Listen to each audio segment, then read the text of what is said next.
Three, two, one. Welcome to the Capital Gains Tax Solutions podcast, where we believe most high net worth individuals and those who help them, they struggle with clarifying their capital gains tax deferral options. Not having a clear plan is the enemy, and using a proven tax deferral strategy such as the Deferred Sales Trust is an amazing way for you to exit highly appreciated cryptocurrency businesses, real estate, eliminate the need for the 1031 exchange. You can create and preserve more wealth, or help your clients, friends, and family do the same. Hey, we're also streaming on Expert CRE Secrets podcast as well. So we appreciate all the YouTube and podcast listeners listening to us there. For those who don't know me, my name is Brett Swarts, and I'm the founder of Capital Gains Tax Solutions, and as well an expert in commercial real estate. And we each week or each day, we're bringing on amazing guests to speak about their expertise, whether that be in real estate or business, cryptocurrency, or wealth management. And today's guest is no exception. He is, first of all, a 3-time Ironman finisher. Pretty sweet. Property management, virtual assistant staffing expert. He's CEO and co-founder of an amazing company that we're going to talk about here in a second.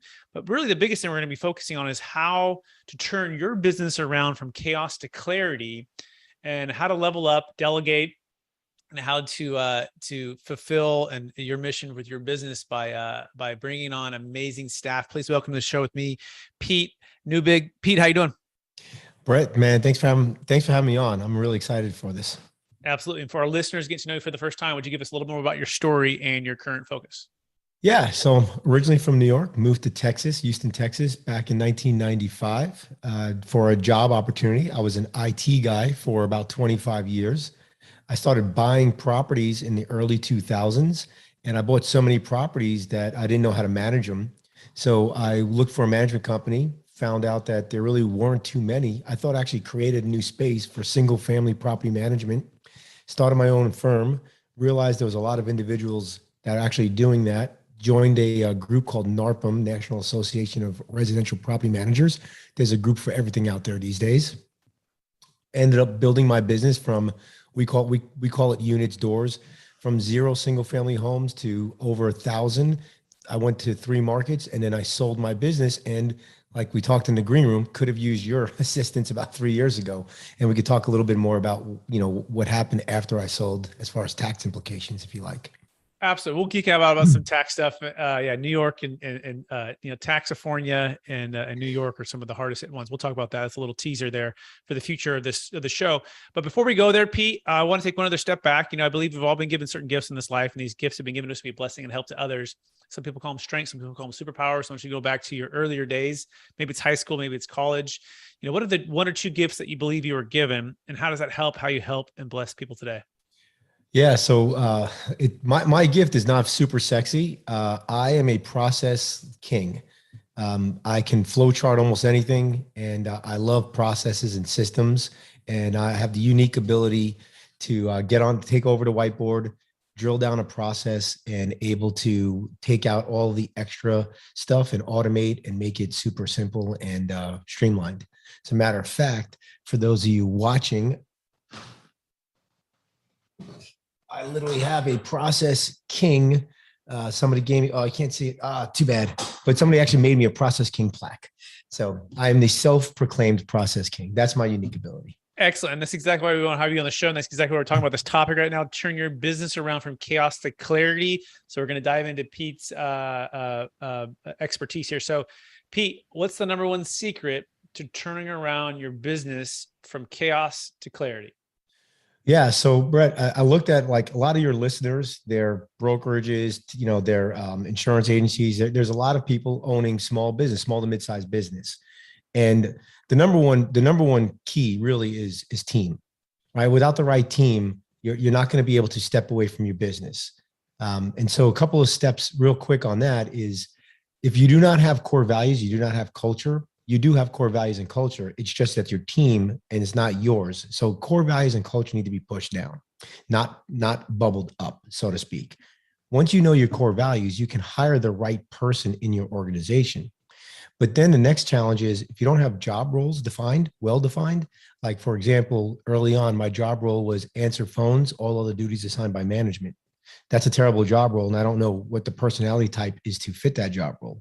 So the more defined you get on your job role, You can then determine the personality type for that job role and then hire the right person in the right seat based on personality profile.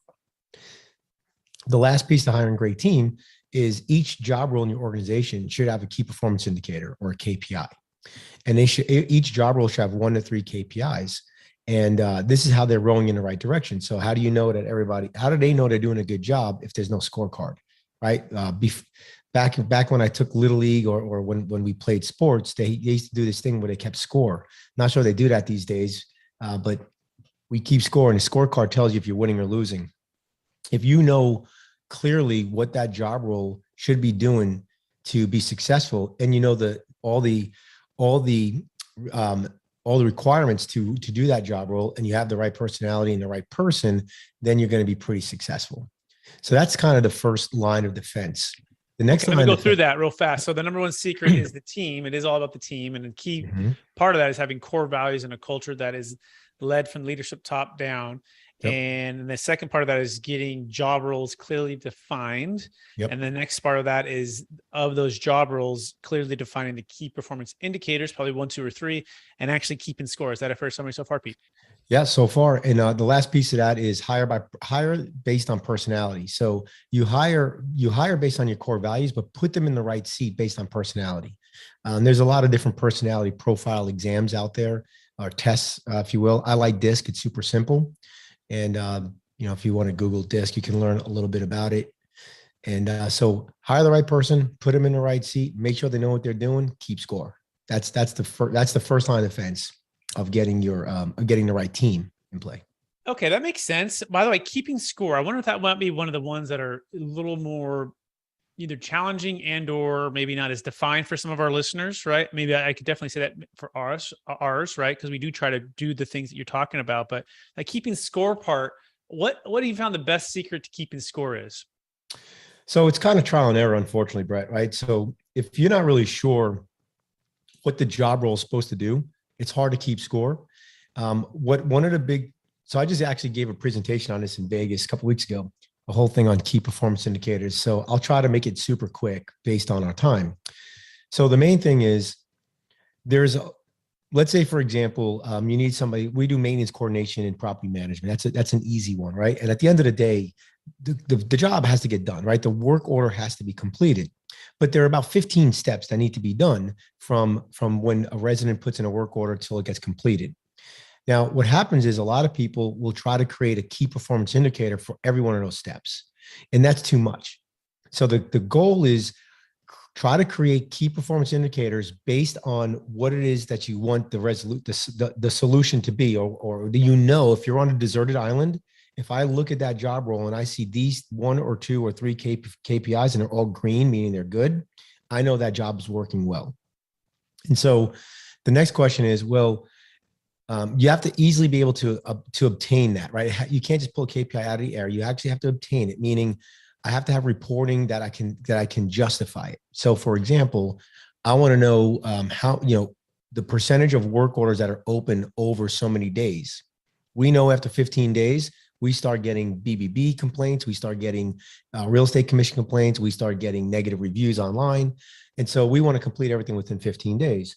So we want to know what's the percentage of work orders that are open over 15 days. And if it's over 7 or 6%, that's red. And we know that we have some issues that we need to solve along down the line. So if I don't have the ability to report on that, I can't make that a KPI. The second thing is if I took all of these steps and KPI'd every one of those steps, I would never get to the final step. And so my team knows, and I know, if my percent of worker orders are less than X percent, 4 or 5%, I'm doing great and I'm happy. Now the question, Brett, most people ask me is they say, all right, Pete, that's great, but how do I know that the team is not circumventing, right? That is not putting in the information? A couple of things. One is trust but verify. So I have reporting that for the other steps, I can look at reporting. It's not a KPI, but it's reporting. For example, in my organization, no work order got completed until the vendor sent us an invoice. That was one thing that people can circumvent. They can close the work order without an invoice. Well, I run a report at the end of the month of all the closed work orders to see if they have an attached invoice. So it takes me about 5-10 minutes to review these things as the manager, to make sure that the KPI is clean. If you hire, like we just said, based on core values, based on the job description, and based on the personality profile, the chances of people circumventing the chances of your team circumventing your KPI, putting junk data in, goes down tremendously. Does it happen from time to time? Sure. And that's where your reporting comes in. Excellent. Now, do you have a full-time manager who's tracking the work orders, tracking the reporting, and putting all those all together? Like, walk us through the kind of the org chart, if you will, of those that are managing and leading and those that are doing the work, right? Because I've heard there's a track, convert, deliver, collect, right? Those are 4 areas of a business typically, right? And everyone's doing their certain part, but then you have a certain, hey, if you have 4 or 5 time full-time employees, you need, 1 full-time manager. Like, how does that kind of work? Yeah. So the rule of thumb from all the management books that I've read is like 1 to 7 or 1 to 8. So if you have more than 8 people, you can't manage them effectively. So I will tell you, when I was building Empire Industries, which was my property management firm that we ended up selling back in 2019, I had 35 people working for me. 20 of them were virtual team members in Mexico, and then the other 15 or so were in the US. And I had layers of management, right? I can't manage everybody, even though I'm a control freak. And that's one of the challenges I had early on, was that I wanted to see everything and manage everybody. So you have to manage the managers. The managers have to manage the team. The team has to have the KPIs. Not all the KPIs roll up into the company KPIs, what I call them. I have 3 levels of key performance indicators, right? You have your team, you have your job role or your team, you have your departmental, and then you have the company. And so, for example, percent of work orders, completed within 15 days. That's not something as a company owner I'm looking at. That's something as a maintenance manager I'm looking at. And then the maintenance manager might have maintenance customer satisfaction, and maybe that goes up to the company. The company only has 7 or 10 KPIs that I look at. So again, if I'm the company owner, I'm looking at different KPIs than I am if I'm a company manager, than I am if I'm just a team member. I hope I answered your question. Yeah, I think it does. It does. And it's interesting. Okay. So the first thing obviously is team, job roles, clarity on who's in the right seat on the bus, right? Based on the personality type, and then having clear KPIs. So you kind of talked about that. What's the next secret? Maybe that's a little bit separate to this, or what would you say the next step is? So the next secret that people are starting to learn about is, but it's not fully out there, is virtual team members or remote team members, international team members. Basically, it's contractors. Now that the pandemic hit in 2020, more and more people in the United States are working remotely, right? So I had people that I managed in Houston that lived in California, managing properties in Chicago. I mean, it was crazy. Like, they're all over the place. Well, people in the Philippines, Mexico, Central America, Southeast Asia, they've been working for people in Australia, people in the United States for decades. They figured out this whole remote thing years before we did. And just like in Northern California, a property manager might cost $150,000 a year. In Houston, that same person doing the same job will be $50,000 a year. If you can get somebody in Mexico to do it, it's like $20,000 a year, $24,000 a year. So because the cost of living has dramatically increased in the United States. Now it's increased all over the world, but not as much as it has in the United States. So the cost of living in Mexico, for example, a good salary, hourly wage is around $6 to $10 in Mexico. That's a good wage. In the Philippines, it's $4 to $6. So you can hire more people, right? So for every person, and unfortunately, Brett, I had underperformers at Empire. And what I would do is I would get rid of the underperformer, and then I would replace them with 3 people, and my salary requirements would stay the same, right? So now if I have 3 people doing the work of 1, I'm getting more stuff done, more tasks are done, which means that my clients are happier, which means that my churn rate, clients leaving, goes down, which means that my income goes up. And overall, I make more money. The company makes more money. And because of that, I can actually help my US-based employees get more money, give them bonuses, give them better health benefits. And so when I moved off of US-based team for low-level, low-enjoyment tasks, and if you're a broker, insurance guy, if you're listening to this stuff, you have a lot of low-level, low-enjoyment tasks. you can hire somebody in the Philippines, Mexico, Central America that are bilingual. They have they typically have college degrees, right, or some advanced degree over high school, and they're super grateful for the job, and that's something that we just don't see in the U.S. anymore on those low level jobs, right? For example, my maintenance coordination position, it pays $35,000 a year in the U.S. No one wants it. No one that is good quality and doesn't bring challenges into your organization, right? When I hire somebody for $35,000 a year, the car's always broke down. There's a baby mama drama. There's always something that creates some kind of chaos in my business. When I moved it to Mexico and Philippines, all of a sudden that went away. So you just have higher quality people that are more appreciative of the opportunity. And so when I brought more people in, I had more tasks done. My property managers went from being reactive to proactive, which now meant that I'm building better relationships with my clients and my residents. And so as business owners are listening to this, if you can do that and you can be a proactive business, not only will you retain clients longer, because if you make a mistake and you don't get that communication, you don't have good communication, they're going to leave you. But if you have great communication, you make a mistake, they're not going to leave you. But what we also found was we ended up getting more business. They had more houses that managed by other managers, gave them to us.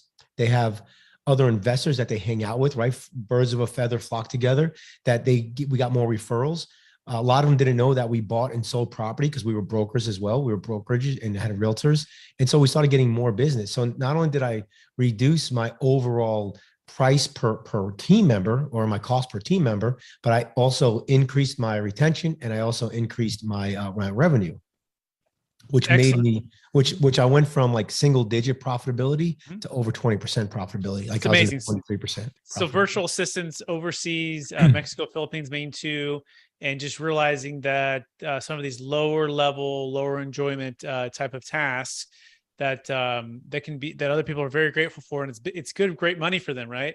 And those other places, and they have ability to strengthen your organization. So you would let one go, hire three, and I wonder, you're hiring those three for the same role and then seeing like who's going to become the best at that role or help each other, and like walk me through that strategy, because that seems kind of interesting. Like we think one for one, but one for three talks about that. Yeah. So a lot of times when I was hiring somebody, it was because they weren't doing a good job, and because we had a lot of work. For a property management firm, because it's super intense on task based. For us to make money, I have to almost stress my team out, because again, I'm hiring people at a higher rate. When I found that the virtual team members, I could hire more people, which reduced a lot of stress. So I would hire three people thinking that one of them would kind of, not make it. And then I would have two people for the role. And I ended up, my first time is I actually hired four, thinking that I'm going to hire two or three. All four stuck. Two of them stayed in that job role, and the other two, we had a very similar role, and I moved them to lease renewals and I moved them to customer service. So I was able to move them, and they all stay with me for 5 years or so. Wow. And it's like a team approach. We're like, okay, everybody, we're all focusing on these lease renewals. We're all focusing on these open cycles with, maintenance requests, and everyone's going to attack it all at once. Everyone's going to learn this skill set. And then one of them is going to bubble up who enjoys it more and they do it. Then you take the other one and move them to another area. Is that like, or I build the business and I have more business coming in, and I need a second and third person. Yeah. So when you have, it's okay. Yeah. Don't worry about it, Pete. The dog's barking or whatever. It's all good. Just talk. You're good, brother. Okay. So if you think about it, when I hire people, right, I have two or three people that can handle one. The one person might've been a little overwhelmed. So I need 1.5 people, let's just say, but I hired three, but it doesn't cost me any more money. What it allows me to do now is when operations cannot handle the business, your sales team will not sell. Subconsciously, they won't sell. Mm-hmm. They won't. They just won't. So when the team can handle the business, now I can grow, and so now my growth doesn't stunt. Yeah, that makes perfect sense. I absolutely love it. It's like a bottleneck, right? And if the bottleneck's there, and if the deals are coming in, we can't handle that. It's not going to grow. That makes sense. Okay, Right. great. So So before the virtual team members, Brett, like I couldn't hire somebody because if I hired them, I'd be in the red. right. Right. So I hired the virtual team members. I'm still in the black, not by much, but I'm still in the black. And then now I have capacity to bring in more business. Makes sense. So, okay. So we talked about, the KPIs, the culture, the team, job roles. Then we talked about virtual assistants. So that's number two. Is there a third thing virtual assistants outside of the US? Is there a third thing here that you would say is the number one secret to turning your business around from chaos to clarity? Hire a team, hire a team, reduce your costs. I think the last thing is so training is a big one. And a lot of people abdicate, right? They don't delegate. They think they're delegating, but they're abdicating, meaning I just hire you, I give you about 13 seconds of my time, and then I want you to go do everything, right? So having systems, processes, and automation built into your business is going to allow the team to do a lot more with less. And so a big part of that, though, is when you bring somebody in, whether they're US based or overseas, most likely they don't know your system. And most likely they don't know how to do what they're doing, right? I hired on personality and I hired on the type of person, not the experience. Because typically for me, when you have experience, you want to do it your way and not my way. And you can't, it's not Burger King. You can't have it your way. You have to do it my way, so to speak. You can make changes, but you can't just bring in what you want to do. A lot of times, I told you I'm a control freak, Brett, right? But one of the things that you have to do is you have to spend a lot of time upfront training your people. Now, it doesn't have to be you as the business owner.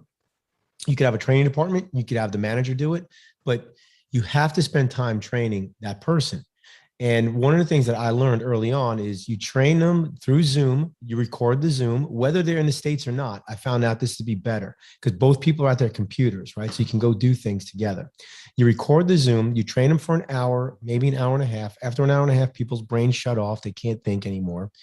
Their job then from their job at that point is they rewatch the video and they start building their own process manual. And that's the big one. I learned this too late. I had 100-page maintenance manual for my maintenance team. No one ever read it. No one, and more importantly, no one knew how to navigate that manual. And they weren't getting it. They weren't getting it. People have to hear something 7 times before it clicks, before they get it. So if I can train them from the beginning of the process to the end, every day I do an hour. And the second day, I don't start from where I left off. I go back to the beginning. They build a manual, they re-listen. They have to then, they re-listen to it. They have to build a manual and then they hear it again. What happened was by the second week, they're asking much better questions. They're starting to get it. And I would teach them their process first. And then I would teach them not in depth, but I'll teach them how their process affects the rest of the business. So they learned all the processes over time on the business, but we would spend more time on them first. There's a great book called The 1 Minute Manager. I highly recommend it. The 1 Minute Manager talks about spending a lot of time with people. And then when they keep asking you questions after training is over, you redirect them and ask them back, how would you do it? So they finally start learning that way. And then you just manage them and you have a weekly meeting with your direct reports and you manage them. You have structure and an agenda on how you manage them. You're not just sitting there just talking about what you did last weekend for an hour or for 30 minutes. You have a very refined structure. Structure is 5 minutes. Tell me a good feeling about, tell me a feel good, right? Then you do 5 minutes of key performance indicators. All right. If it's red, we don't ask, why is it red? Why did we not hit it? Because that puts people down to, they get defensive and it's blame, excuse, denial. So you ask, okay, Brett, I see that this KPI has been red for 2 weeks. What can we do to make this KPI green? And what I just did there is I didn't call you out in front of a bunch of people. What I did there is I started making you think about taking ownership, accountability, responsibility, and coming up with a solution. Pause. This is Yep. so good. I got to make sure I can capture this. So this training is very, very important. And what you're saying is you're literally going to do the process with them on a Zoom. You're going to record it and you're going to walk through it for about an hour, hour and a half, or whatever that big, hairy, audacious thing that's in the way of your progress and taking up your time and energy. And you're going to do it with them that first day. And you're going to tell them, rewatch that either immediately, I don't know, maybe, and write the manual, write the play-by-play, write the workflow in your own words, your own way, right? Then the next day you're going to do that same thing again, right? And you're going to do that same thing again every day for like, let's say 5 days, let's just say. And by the second week, they have watched you do it, rewatched the replay and done it like this until eventually they're asking better questions and then they totally get it. Is that a fair summary? Yep. It may take me 2 weeks to get through a process, but I always start from the beginning and then I make sure we go through the whole process. But yeah, you kind of hit it right at the ballpark there. God, and I think about like speaking Spanish, right? If you want to teach me Spanish, Pete, it'd be tough unless I'm fully immersed in the process.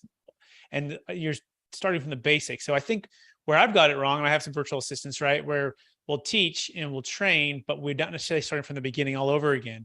And just that repetitive part, and then having them rewatch the replay. But I like the part about ownership, about them writing it into their own workflow. So is there you call that a workflow? You call that a manual? Like, what do you call that? And like, how are you documenting that? I call it a manual. They just do it in Google Docs. Yeah. I build step one, step two, step three. This is the. All my processes are written out in kind of like a Visio or a Lucid chart, right? So it's a flow chart. And then from there, their manuals are kind of the back end of the flow chart. So when we look at the flow chart, say what happens here, their manual should let me know what happens there. They write it in their own words. They can navigate it in their own time. Like I don't care how they write the manual as long as it's correct in what we're trying to accomplish. And as long as the outcome is what your KPI shows, right? And it might mean that it moves around a little bit different ways than what you originally did it. Or correct me if you're wrong, right? But you get to the same spot. Is that a fair summary, Pete? Or at what point do you say like, no, like the way you wrote that, the way you're doing that is still wasting time here. Like walk us through how much leeway do you give the team member? Yeah. So in the very beginning, right, everything is escalated, right? So every time they do something, even if I let them go and I let them fly on their own, everything gets escalated to their manager. So the manager can check the work to make sure that they understand. And if they don't understand a certain part, great, we pause and we train on that part, right? The cool thing though, Brett, is this is what happened to me. So I had people take over a process. So I'll give you an example. I had Jessica. She took over the lease renewal process. I taught her the way I wanted it done. And over time, she got better at it than I did, obviously, because she was doing it all the time. And then she told me that she changed the process from 60 days out to 90 days out. And so I'm like, interesting. I said, well, can you tell me more? Like, why did you do that? She gave me all the right answers. Well, it was bottlenecking here. We need to do this. We need to get the owner. And next thing I know, I'm like, now think about this. I have a virtual team member making about $9 an hour in Mexico who's completely running my lease renewal and has so much ownership. She's changing things. Now, if it didn't work, I wouldn't have been mad. I want you to change things, try things. And if you think it's better for the business and it doesn't work out, no problem, right? We just go back to the way it was. But that is complete ownership. Now you have somebody who's completely bought into your business. And that, my friend, is when things hum. That's when you go from chaos to clarity right there. Oh, I absolutely love it. We're talking with Pete Neubig at vpmsolutions.com. That's vpmsolutions.com.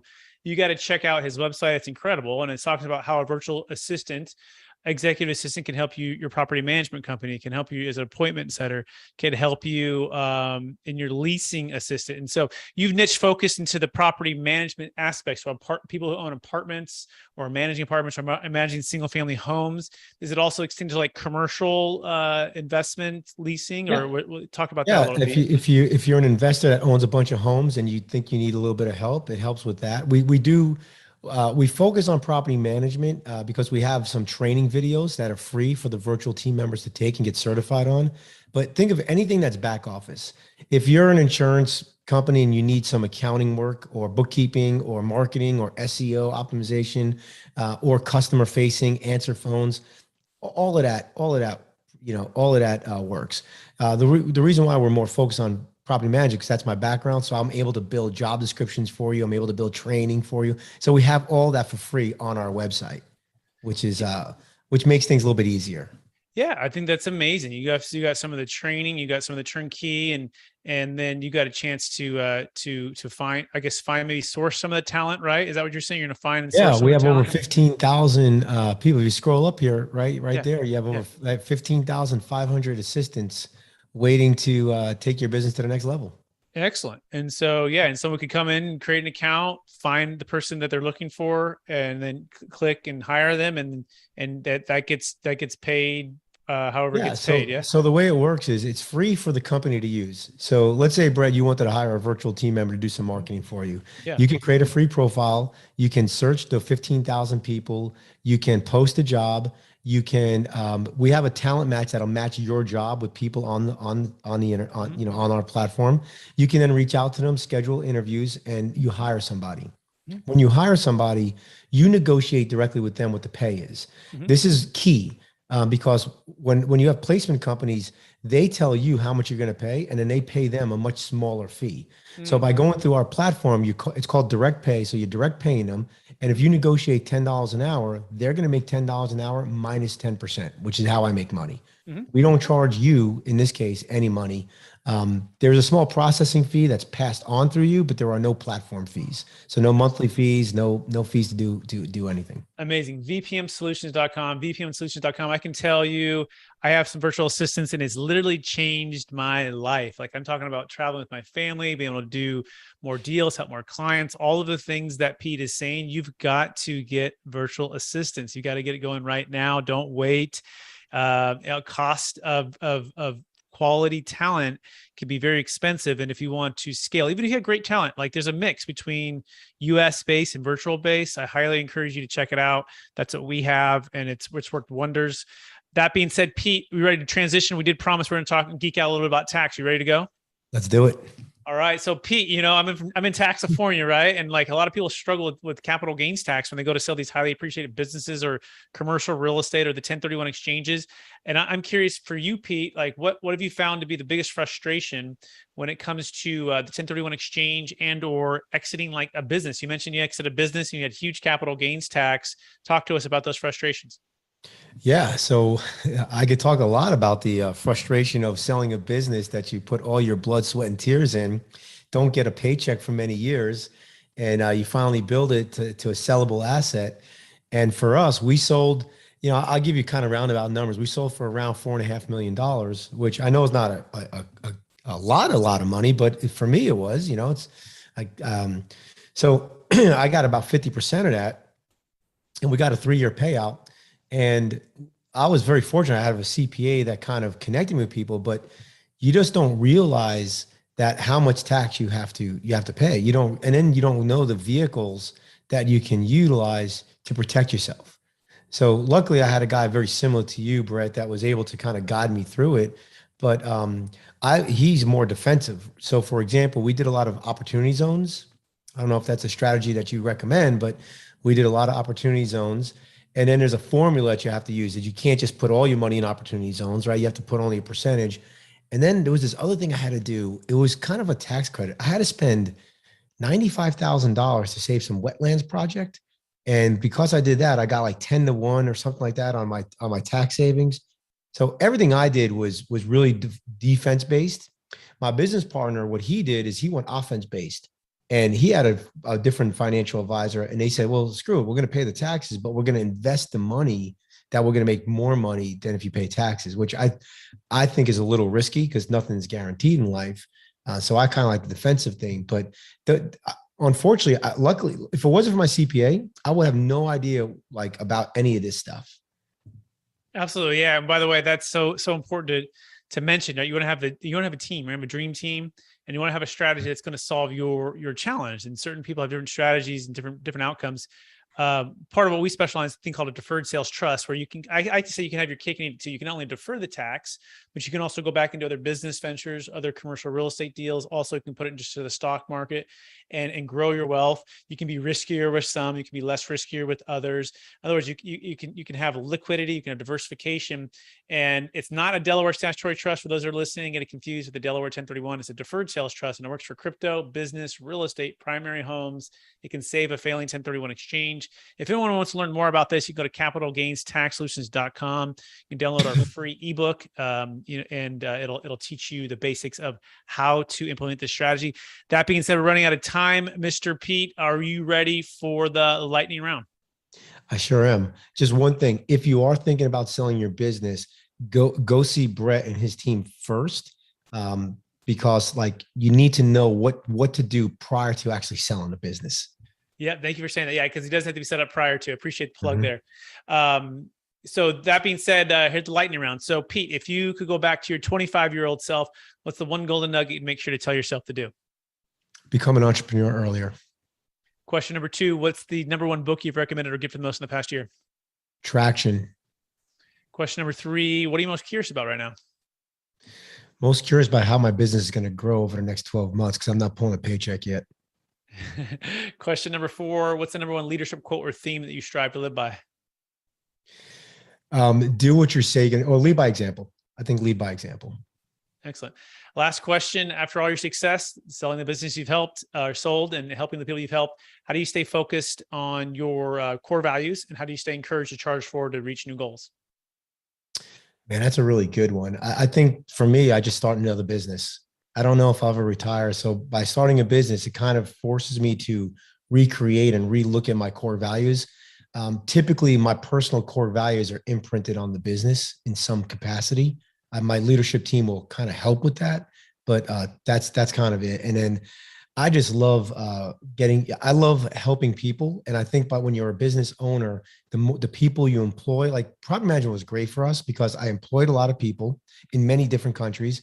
I then helped people live in a nice, a home, right? And then I also helped investors with some of their biggest investments, their properties.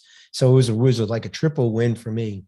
With VPM, I love it because I get to help companies in the US, and I get to help, I got over 300 people working right now in like 14 different countries. It's pretty amazing. And then I have a team members too. So that's how I'd say that's what drives me. That's amazing, Pete. I want to thank you for being on the show. I want to keep encouraging you to use your gift of being a process king, a flow chart champion, and an automation freedom fighter, Guru. right? So I want to encourage you to keep using those gifts to help people grow their business, help people be employed, help people to have a lot of connection and teamwork and core values, all of the things. So Pete, if people want to get in touch with you, would you remind them one last time, what's the best place for them to find you? Yeah, well, you can find me on LinkedIn and Facebook. It's Pete Neubig. Best way to get in touch with me though is just email me. I'm still old school that way. Pete@vpmsolutions.com. It's Pete@vpmsolutions.com. By the way, Neubig is spelled Neubig, Neubig. Pete, thanks for being on the show. And also want to thank our listeners for listening to another episode of the Capital Gains Tax Solutions podcast. As always, we believe most high net worth individuals and those who help them, they struggle with clarifying their capital gains tax deferral options. Not having a clear plan is the enemy, and using a proven tax deferral strategy, such as the Deferred Sales Trust, is an amazing way for you to exit, defer millions of tax, create and preserve more wealth, or help your clients, friends, and families do the same. Also, if you're listening on expert CRE secrets, all of the brokers out there, we appreciate you listening and all your support. If we can help you at all with any of what we just talked about, go to capitalgainstaxsolutions.com. And if you need or want, you should at this point, after Pete just talked, a virtual assistant expert, you can check out Mr. Pete again at vpmsolutions.com. That's vpmsolutions.com. Hey, please rate, review, subscribe. Please share this with someone who could support and encourage today.